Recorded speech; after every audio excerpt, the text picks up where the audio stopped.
Okay, so let's actually package our game because there's not much point in programming all of this if we can't actually distribute our game to our players. Before we do that though, I would like to mention that in our game instance we used to save our player name as a name, but we should save it as a text, and the same goes for our save game.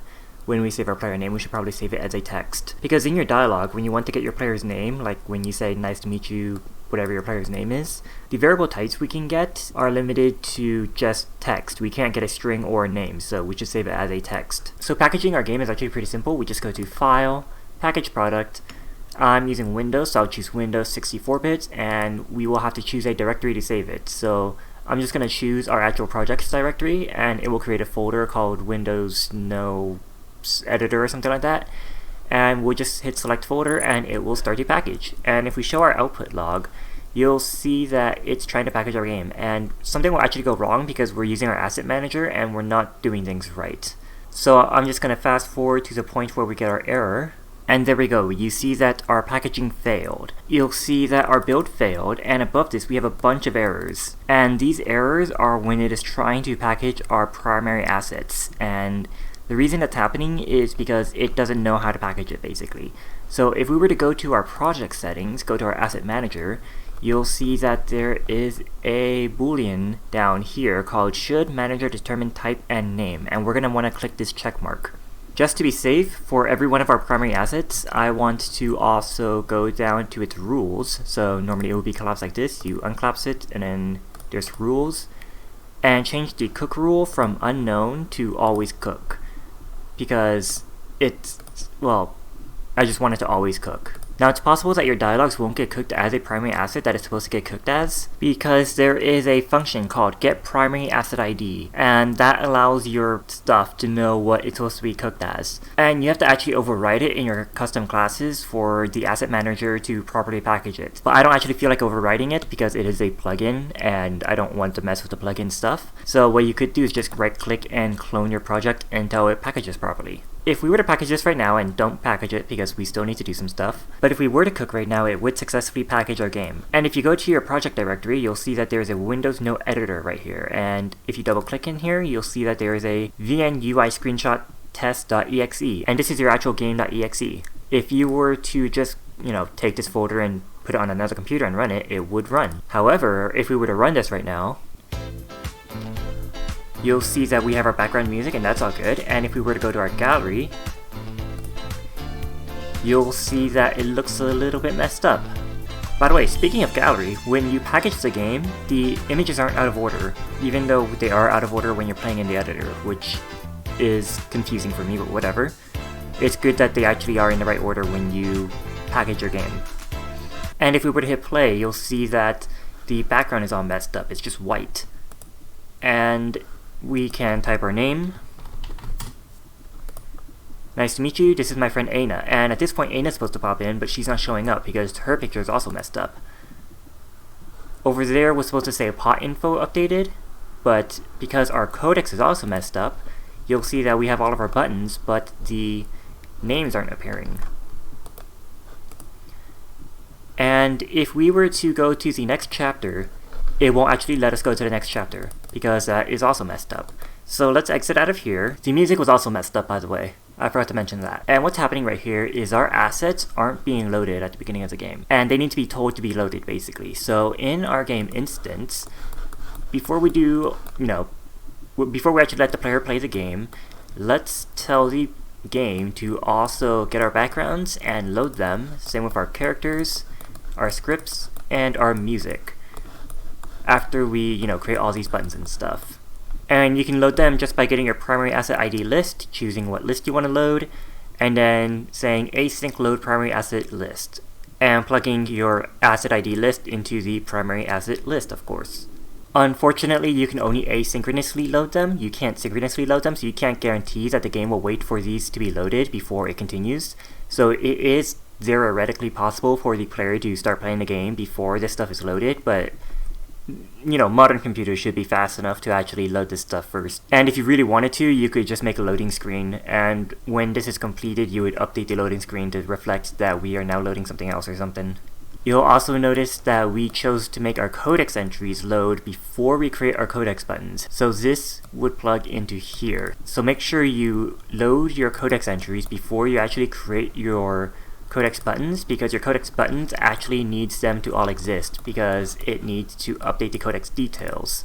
And when it updates the codex details, it needs to actually have the codex entry. So that's why we are loading our codex entries before we create our codex buttons. Now, there was actually one more issue that I forgot to show. Well, actually, I didn't really forget to show it because it would have been impossible to show, but when we package our game, it doesn't know what our default map is. It doesn't know which map it wants to start on. So in our project settings, we can tell it what it is. In our maps and modes, we can tell our game default map, change it from entry to, well, in my case it's new map, because that's the map with our 3D backgrounds and stuff in it, but you probably called it something else. Now that we've done this, we can do a little bit more. In our packaging, there are a couple booleans for our full rebuild and for distribution. If for distribution is disabled, a development build will be created, which is kind of confusing because there's a build configuration right here where we can change it from debug game, development, or shipping. So I'm not sure why there's also the for distribution boolean, but you know, let's make this true. And I'm paranoid about our game not building correctly, so I also like to make our full rebuild true, but this will increase your packaging time. I believe in the patch notes for 4.21 they said that they reduced the packaging time by a lot, but we're still working on 4.20 because, well, it's preview 1 for 4.21, which is not a great version to be working with. We can also change some stuff in our description, like our project thumbnail, which we don't have a project thumbnail, so we won't change it, but we can change that over here. You can change the description of it and the project ID. I don't know what this actually does. You can change the project name, which we should probably change it to something. I'm gonna go with just visual novel. And the version, you can put your company name here and your homepage. This copyright notice is what's used in your source code. If we look at our, well, source code, you'll see that there is a comment over here saying fill out your copyright notice in the description page of your project settings, and this is the exact same line as what's over here. So if you wanted to automatically change what's the comment on top of your projects, this is where you would do it.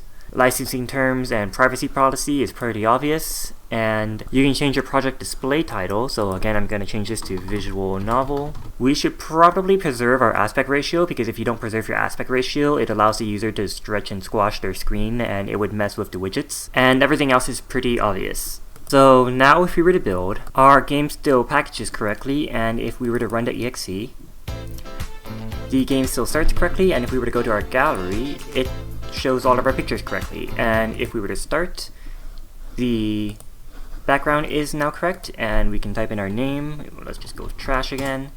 Nice to meet you, Trash. This is my friend Aina, and now Aina appears correctly. And we can do stuff like change her expression. Now she is smiling. If we look at our codex, you'll see that our pot is there now, and if we inspect the pot and look at our codex again, our pot correctly updated. If we break it, look at our codex, you'll see that the pot again correctly updated. And our music still plays, like that, there it is. And our 3D backgrounds still show correctly. Here's our left view, and there is our right view. We can go to our forest, and this is all working fine. We can still go to the next chapter, and our chapters still load correctly. And too bad that's about all there is to it. There are some more minor things I want to take care of before we close this video off. They're not really that big of a deal though. The first is when we click our skip button, we are just telling our voice sound component to stop, but we need to make sure this is valid first. Otherwise it will give us an error that doesn't really matter. The same applies for when we do our choose option at the end, when we tell our voice sound component to stop. We need to make sure that it is also valid. We are also telling our music sound component to just set its sound, but it is possible for our music sound component to be null because we told our music to stop. So instead, what we want to do is modify our name, change music, and set the music to be the right music. Like this. It's also possible that your dialogues won't be saved properly in your scripts or your codex entries as the right primary asset ID type, even after you get it to package correctly for your other ones. And to fix that, what I just did is change the name of my dialogues. So this start dialogue used to be test dialogue, and now it is start dialogue, and now it is saved properly in our script primary asset IDs in our packaged game. Anyways, I think this does it for this series, unless I forgot something, and if I did, let me know in the comments below. Also, let me know if you want to see me do a tutorial for some other thing. I was thinking about doing a tactics game like Final Fantasy Tactics, but it turns out there's already a YouTube video series out there that does a tactics game in Unreal 4. However, it is in French, so I can't actually understand what it is saying. So because there's already a tactics tutorial in French, but if you really want to see me do it, then let me know. I was also thinking about making a dungeon crawling game like Etrian Odyssey, because as far as I know, there are literally no tutorials out there to do a game like that, even in Unity, which there are tutorials for everything in Unity. Or if you don't want to see either one of those and you want to see me do something else, let me know. I don't want to make a tutorial for anything that already exists out there though, because if a good tutorial out there for that subject already exists, then what's the point in making more? So don't ask me to do something like a first or third person shooter, because that would be just not productive. I also don't want to do a side scroller either, because there's enough tutorials out there for that. But if you want to see something that's sort of closely related to those things, but not, already out there, like, for example, a third-person shooter in the style of The Third Birthday, where you don't actually aim at anything, and the game auto-aims for you, and you just choose who you want to aim at, and you can sort of switch between bodies and stuff. That might be sort of interesting. Or, who knows, maybe you just really wanted to see chess. Anyways, point is, let me know if you really want to see me do something, because I have more subscribers than I do viewers, so I'm assuming people out there want to see me do something other than a visual novel tutorial. And if there's enough demand for more than one thing, I'm probably just going to make another video that just has a poll asking you to vote for what you want me to do, because I'm not going to be able to split my time efficiently between multiple tutorial projects. Anyways, I think that does it for this series in general. I had a lot of fun making it, and I hope you enjoyed watching it and you learned something useful, and that you'll stick around for whatever else I do in the future. See you then.